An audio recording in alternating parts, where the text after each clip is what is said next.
Sou André Barros e vou estar conduzindo este programa aqui ao lado da Cristiane Rodrigues, com a qual vou falar daqui a pouco, mas vou começar o podcast hoje falando de um convite muito especial que eu recebi aqui para homenagem e entrega do título de cidadão rio-grandino ao nosso comunicador Azambuja Júnior. Vai acontecer isso e está sendo promovido pela Câmara Municipal do Rio Grande, pelo presidente, né, pelo Júlio César. Ele vai receber o título de cidadão rio-grandino lá no SIDEC, lá na FURG, às 19h30. E sabe qual é o traje, Cristiane? O traje é passeio completo. Aí você vai no Google e vê o que é isso aí, para você não ir mal arrumado lá nesse evento aí, em homenagem ao meu amigo e também colega aqui da rádio, Azambuja Júnior. Estamos começando mais um podcast aqui na Estúdio Livre FM, nosso podcast Estação Livre. E como eu disse, ao meu lado está a psicóloga Cristiane Rodrigues. Seja muito bem-vinda. Muito obrigada, André. Obrigada pelo convite. Muito boa tarde também. Tá com calor? E a todos os telespectadores. Nós somos ouvintes e telespectadores também. Tá com calor? Tá quente hoje, né? Tá bom. Tá bom. Tá bom, aqui o ambiente aqui tá bom. Vou te fazer uma pergunta assim, direto, assim, ó. As pessoas ainda te olham e sabendo que tu é psicóloga, achando que tu já tá analisando elas, ou esse mito de que o psicólogo tem poderes paranormais e consegue ver a alma e os pecados da pessoa já acabou um pouco? Ou as pessoas ainda acham que tu tá analisando ela? Ainda não, ainda acham. É mesmo? Sim, às vezes a gente tem que enfatizar sempre isso, eu não estou te analisando, tá?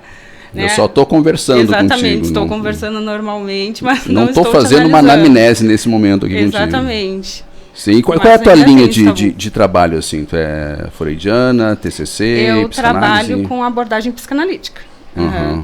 Que legal. E tem algum ponto específico que tu trabalhe? Alguma coisa assim, tipo assim, ó, alguém que... Porque eu sei que tem psicólogos que trabalham, tipo, distúrbios alimentares, ou aqueles psicólogos que são mais para criança, ou algum específico, assim. Tu tem essa especificidade ou não, tu é mais ampla, assim?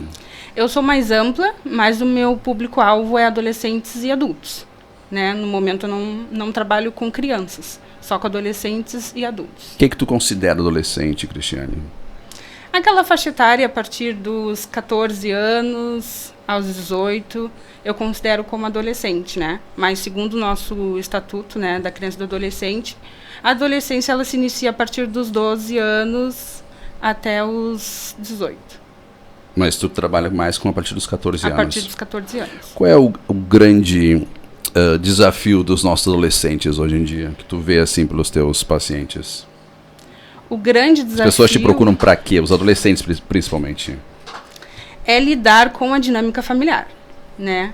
É o que eu tenho mais encontrado dentro da clínica, né? A dificuldade deles lidarem com a dinâmica familiar. Porque quando chega a adolescência, eles já estão numa fase, né, em que o senso crítico já está sendo formado, né, em que eles param de idealizar aquela família, né, e começam a enxergar como ela realmente é. Né? E aí eles a máscara cai. Exatamente. Eles param um pouco de se identificar com alguns familiares, né? Porque antes é muito fantasiado durante a infância, né? É muito fantasiado e eles idealizam muito, né, a família, né? Durante a infância, a família é perfeita, né? Para muitos. E querem sempre estar do lado dos pais, né, da família, assim. Chegando na adolescência, parece que vira o botão, né? Eles querem estar sempre longe. Interessante isso, porque eles conseguem agora ver que nem o pai, nem a mãe, nem os irmãos, nem a avó, nem o tio são perfeitos. E nem sabem tudo, né? A criança tem a ideia de que eu tenho 4 filhos. Sim. Tem a ideia de que nós sabemos tudo e que a gente não erra nunca, né? E tem uma música do Renato Russo que diz assim, pais e filhos... que eu adoro quando ele fala assim, ó, você culpa seus pais por tudo, mas eles são crianças como você. O que você vai ser quando você crescer. Exatamente. E aí tem esse impacto assim que a pessoa sofre na hora e os adolescentes têm dificuldade de lidar com isso sozinhos. Tem muita dificuldade, né? Porque eles partem do princípio de que eles são igual aos pais. Né? E aí quando chegam na adolescência, né, eles começam a ter uma outra percepção. Eles acham que são iguais aos pais quando crianças? Sim, eles se sentem pertencentes, né, eles se sentem parte, né, dos pais, né? Então eles seguem muito, né? Não, mas em alguns casos eles são iguais aos pais. Eles têm as mesmas, eles vão seguir. Eles só, na verdade, talvez eles só neguem isso, ou não? Eles só percebem que não são. Eu não entendi. Cada ser é único, né? Por mais que, por exemplo, teu filho seja o teu filho, a partir do momento em que ele criar o próprio senso crítico, né, estabelecer a própria identidade, ele vai estabelecer a personalidade dele, né? Então ele não vai ser igual a ti, né, como uma cópia, né? Porque muitas vezes os pais esperam uma reprodução sua, né, naquele filho, né? Algo a gente sempre idealiza, né? A gente parece que a gente já traça, e às vezes, mesmo que veladamente, a gente traça a vida inteira do filho, né? Exatamente, né? E aí, quando eles chegam na adolescência, isso acaba sendo um desafio, até mesmo para os pais, né? Porque daí eles percebem que os filhos não vão ser como eles idealizaram que fosse, né? Talvez seja um pouco parecido, mas não totalmente como eles idealizavam, né? Que fosse. Porque eles começam a ter a sua própria identidade, os adolescentes, né? Começam a criar a sua própria identidade, né? Eu fui ao teatro quarta-feira, assisti uma peça, assisti 4 peças, na verdade, era o encerramento de uma oficina, e uma delas chamava-se Pinguins, que um casal de pinguins recebe um ovo, né? E aí eles, não, mas esse ovo não é nosso, a gente não encomendou esse ovo, e a companhia da cegonha vai lá e ele tá dando um baita spoiler aqui, não assistiu a peça. E aí ele chega com o ovo assim, e eles, não, a gente vai devolver, e tem uma baita burocracia para devolver o ovo, e aí eles acabam se apegando, durante todo esse processo burocrático, eles acabam se apegando ao tal do ovo. E o último desafio deles é quando o pessoal da companhia, que foi o que mais me chamou a atenção na peça, o pessoal da companhia chega e diz assim, olha, a gente não tem nem certeza se esse ovo é de pinguim. Vocês querem ficar com ele mesmo? Que daí pode nascer um pato, pode nascer uma galinha, pode nascer qualquer coisa, pode inclusive nascer um pinguim que vai ser igual a vocês. E eles tinham se apegado tanto àquele ovo, não importa, o que vai vir desse ovo, a gente vai ficar com ele, vai amar ele da mesma forma. Só que nem todo mundo é assim, né? A gente imagina que o nosso pinguim vai ser um pinguim quando vier um pato, e aí dá o problema. Vou te fazer uma pergunta profunda agora, eu sei. Antes dessa pergunta, vou te fazer outra. A confidência entre paciente e o psicólogo, ela é tão forte como dizem? Tipo assim, uma coisa que, tipo um túmulo fechado que tu não pode revelar de forma nenhuma? Exatamente, né? O sigilo profissional é algo muito importante durante o processo de psicoterapia. Ele só pode ser rompido, né, em caso extremo, né, em casos de morte iminente, né, como, por exemplo, ideação suicida, em que o paciente deixa muito claro que vai cometer o ato do suicídio. Tu pode intervir nesse caso? Nesse caso, sim, mas só casos assim, né. Fora esses casos, não há quebra de sigilo. Não é permitido. Então agora sim eu vou fazer uma pergunta. Sem quebrar o sigilo de nenhum paciente teu, tu não nota que na maioria dos casos o problema, entre aspas, entre muitas aspas, o problema não está somente no adolescente? O teu paciente é o adolescente. Sim. Mas ele chega lá e tu nota que ele não é, talvez, a origem, a causa principal e talvez só uma consequência desse problema. Na maioria dos casos. Eu que deixei que fosse. Eu tinha quase certeza que essa seria a resposta. Na maioria dos casos, sim. Na maioria dos casos... Aquele que já tem o córtex pré-frontal desenvolvido. Não, ele é que está causando o problema naquele que ainda não tem. Exatamente. É mesmo, é isso que acontece. E desde a infância isso é notado, né?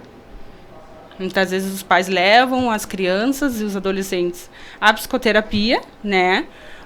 Com o intuito de resolver um problema familiar, como se aquele adolescente fosse o problema familiar, né? Só que a questão é muito mais a fundo, né? O problema está desde a dinâmica familiar que faz com que aquela criança, aquele adolescente tenham aquele comportamento.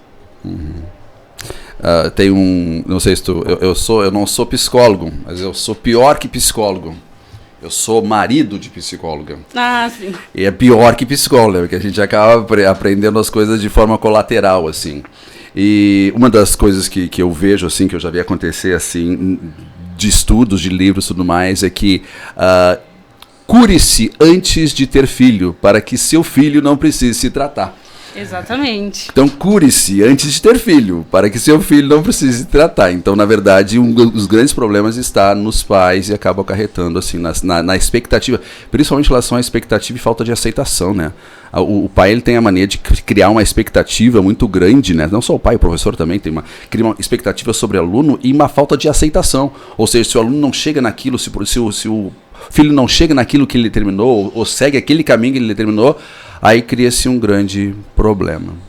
Muito interessante isso que tu falou, André, e principalmente porque na adolescência, né, quando chega o período realmente da adolescência, o jovem tem que lidar com a questão, né, do vestibular, né, e aí entra essa questão da expectativa dos pais, né, em que ele tem que ser o médico, ele tem que ser o advogado, ele tem que ser o administrador de empresa, né, e muitas vezes não é aquilo que ele planejou para si, mas acaba fazendo por pressão da própria família, né, por pressão dos pais ou de algum familiar querido, que ele acaba acatando, né, essa vontade, mas depois lá na frente, né, acaba vindo a sofrer, a entrar em sofrimento justamente por isso, né, por não conseguir lidar, né, com os próprios desejos, né, e não conseguir colocar limite nessas relações, né, porque o jovem ele passa por uma fase muito grande assim da pressão, né, do meio em que ele vive, né, então isso é muito presente na adolescência. Sempre teve, né? Mas eu acho que agora muitas coisas que antes passavam batidas e a gente nem falava sobre, hoje está muito evidente. As pessoas estão falando cada vez mais sobre isso e está acontecendo mais. Mas fiquei curioso uma coisa agora, os pais ainda continuam fazendo expectativas de profissão para os filhos, tipo assim, meu filho tem que ser engenheiro, médico, advogado, achando que essas são as profissões de sucesso, porque na minha época, quando eu era criança, era isso que te dizia, né? Uma pessoa bem-sucedida era um médico, uma pessoa bem-sucedida era um advogado, era um engenheiro, eram as três, assim, o carro-chefe do sucesso era isso. Continua a mesma coisa? Não mudou? Exatamente. A Elis Regina estava certa, nós somos ainda o mesmo que os nossos pais. Exatamente, e ainda continua, infelizmente, né? Porque, ou se não, até mesmo nem em relação à faculdade, mas, por exemplo, o pai é empresário, empreendedor, né? E ele quer que o filho seja empreendedor, continue, né, o seu mesmo negócio, né? Sem levar em consideração o desejo daquele adolescente. Será que ele quer realmente seguir com a minha empresa? Será que ele também quer ser empreendedor? Será que ele também quer ser empresário? Ou ele quer fazer uma faculdade? Ou ele quer simplesmente trabalhar por conta própria, né, com algo que ele goste, né, que ele queira fazer? Então, isso ainda é muito presente. E a internet? Tem algum... ainda está causando problemas, as pessoas não estão... Na verdade, a internet causa problema com todo mundo, né? As pessoas estão... Agora a gente está aqui, eu e a Cristiane conversando, e o nosso operador de som está fazendo o que, Cristiane? Mexendo no celular. Tá mexendo no celular, né? Tá mexendo no celular. Então, é uma... Desculpa aí. Mas assim, mas as pessoas hoje, elas estão praticamente... Eu lembro lá no final dos anos 90, assim, que tinha uma profecia, que as pessoas agora vão ter um prolongamento do corpo eletrônico, não sei o quê. Eu acho que estava certa essa profecia, porque a gente criou um prolongamento do corpo e é eletrônico, a gente virou quase um ciborgue. Agora, isso atrapalha, ajuda, em que medida, qual é a diferença do celular, das telas? A minha esposa tem um livro que eu adorei, assim, é Tela com Cautela. Exatamente. Tela com cautela. Isso está atrapalhando mais que ajudando ou não? Então, como qualquer outra coisa, né, o uso excessivo é o que atrapalha, né? Então, é como a tua esposa mesmo disse, né, é tela com cautela. A partir do momento em que não tem essa cautela, começa a partir daí surgir o uso abusivo, né, das telas, o que também é um grande influenciador para incidência de depressão, né?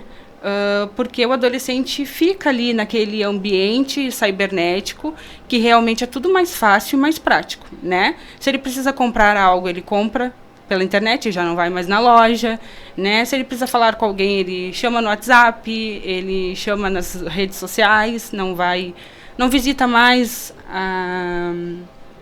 aquela pessoa. Não tem interação pessoal, né? Não olha no olho da pessoa, não conversa com a pessoa, não tem uma aproximação física da pessoa. Quando é excessivo, né, tira essa interação social. Então, aí que se torna algo perigoso. Na verdade, qualquer coisa excessiva, mesmo que seja boa, ela vai passar a ser ruim. Exatamente. Né? Não tem uma direção que tu possa olhar o tempo todo, nem para cima, né, pessoal? Pessoa extremamente religiosa. Se tu andar na rua olhando para cima todo o tempo, tu vai cair. Não tem como. Então, a internet é a mesma coisa. Mas esse problema, Cristiane, eu acho que não é só um problema do adolescente. Eu vejo muita gente que já não é mais adolescente com esse mesmo problema, né? Exatamente. A gente chega nos restaurantes, as pessoas não estão mais conversando, pelo menos não entre elas. Ou se estão conversando entre elas, estão usando o WhatsApp para conversar, porque elas estão todas no celular. Aí chega o garçom para me atender e ele faz o meu pedido no próprio celular, né? Um pouquinho o celular vai trazer a comida para mim na mesa. Exatamente. Chega em alguns restaurantes, já tem um tablet ali para te pedir, né? Já tá, exatamente. Não, tu vai no McDonald's hoje, tu não fala com ninguém. Tu só fala na hora de tu pegar o pedido, isso vai acabar. Tu chega lá e tu é sozinho, tu um celular desse, tu já fosse lá, agora em Pelotas tem, não sei, já vi se.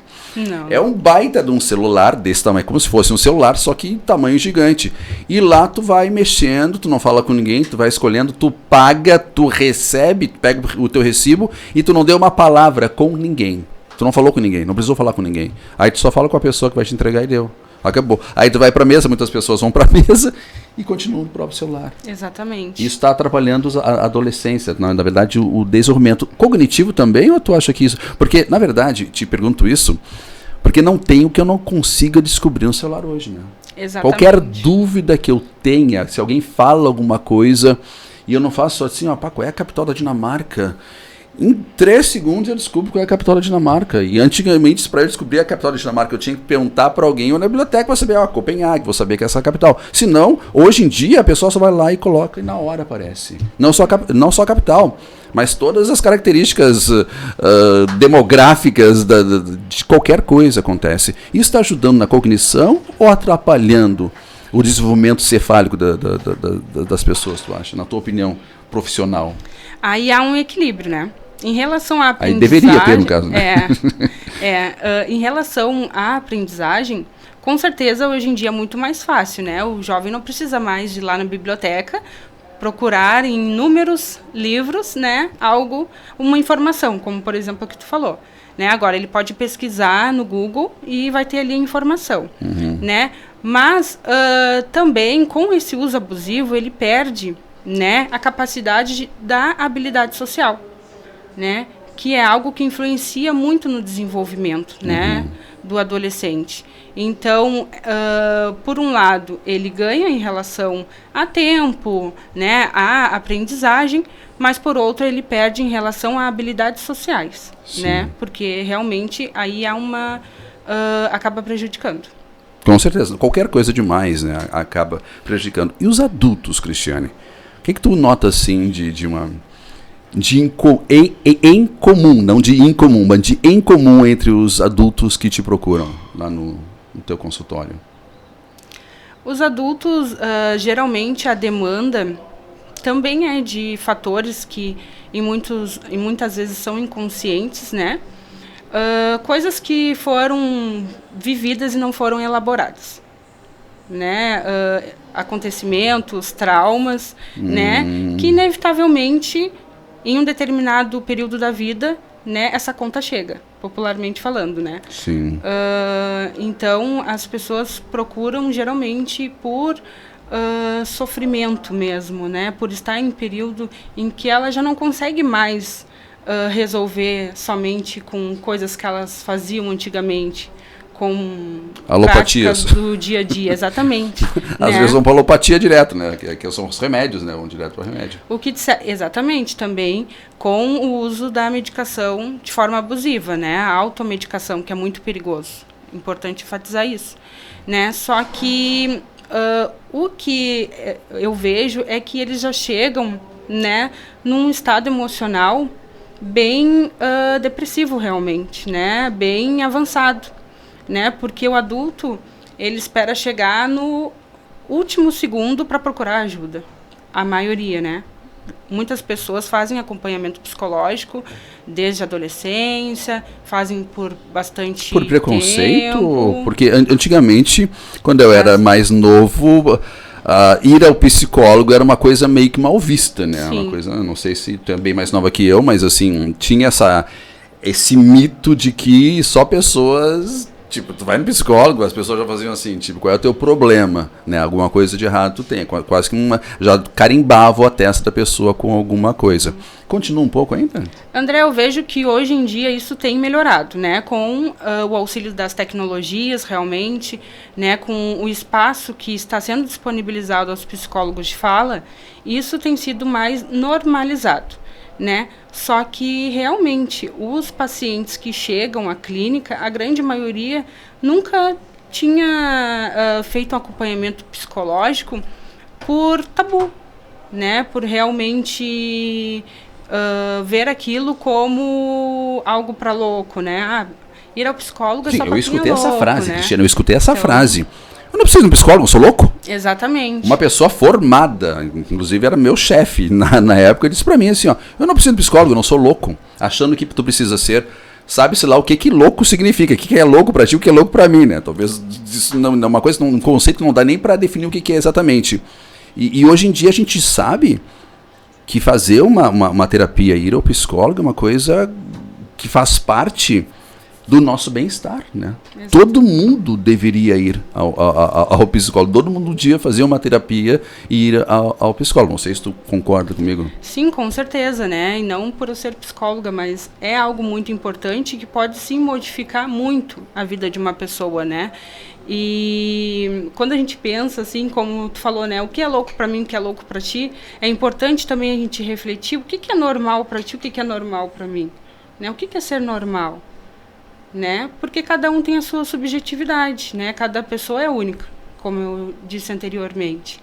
Então, cada pessoa tem a sua demanda, tem a sua experiência de vida, né? E isso influencia no estado psicológico de forma diferente para cada pessoa. Sim, isso é normal. Isso é normal. Eu acho que o diferente, que é, se tu não é diferente, tu não é normal. Porque ser diferente é ser normal. Vou te dar um exemplo lá em casa. Eu não consigo, olha só que loucura, loucura. Eu não consigo comer a sobremesa sem lavar a louça. Uhum. É uma coisa minha, mas é uma coisa que eu sei, eu já elaborei e eu sei que da minha criação. Eu tive uma criação muito rígida em que a gente tinha tarefas e a gente tinha que cumprir militarmente aquelas tarefas. Então eu não me sinto à vontade, eu não consigo sentar e comer sobremesa se eu olhar para a pia e ela tá limpa. A minha esposa é o contrário. Ela não consegue lavar um prato sem antes comer a sobremesa. Qual é o normal? Os dois. Nós dois somos normais, porque esse é o meu normal e o outro é o normal dela. E essa aceitação de eu aceitar a maneira dela e ela aceitar a minha maneira que acaba dando os problemas, né? Acaba dando os conflitos que tu tanto deve lidar dentro do teu consultório. Exatamente. Por que, Cristiane, entre tantas opções num leque acadêmico, tu foi optar pela psicologia? Porque, de início, eu não tinha, assim, um motivo específico, né? Vou ser bem sincera contigo, né? Eu prestei o vestibular, né? E as minhas primeiras opções eram enfermagem e psicologia, porque eu também sou técnica em enfermagem, né? E aí eu optei pela psicologia, né? Tu fez um índice muito bom no vestibular. Bem alto, né? Porque são 2 cursos bem concorridos. Bem concorridos, é.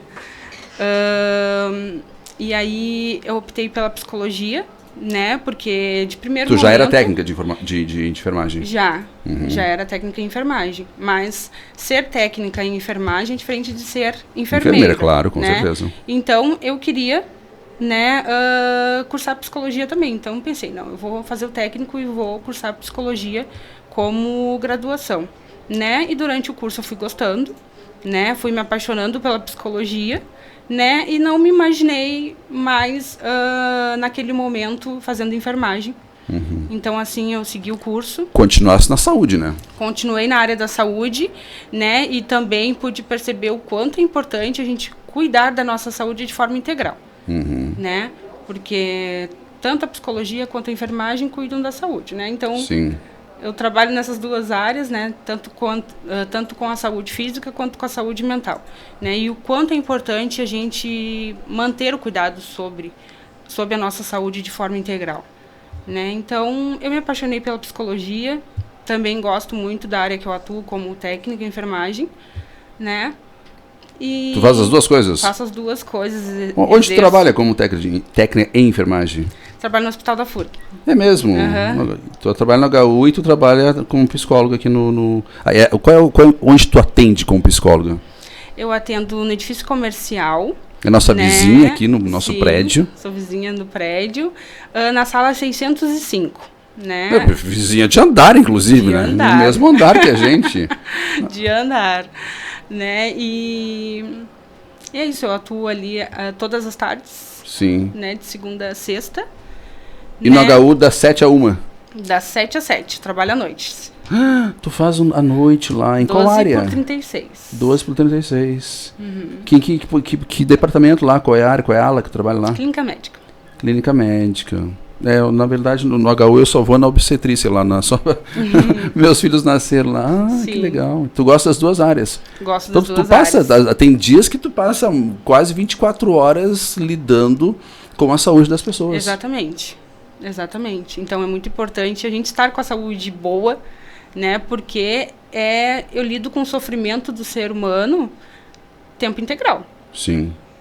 Né? Porque quando eu não estou no consultório, eu estou no hospital, que eu lido com pessoas em sofrimentos, né? E demandas de saúde física, mas também as pessoas estão psicologicamente fragilizados, né? Muito fragilizados, né? Aqui no consultório, com a saúde mental, né?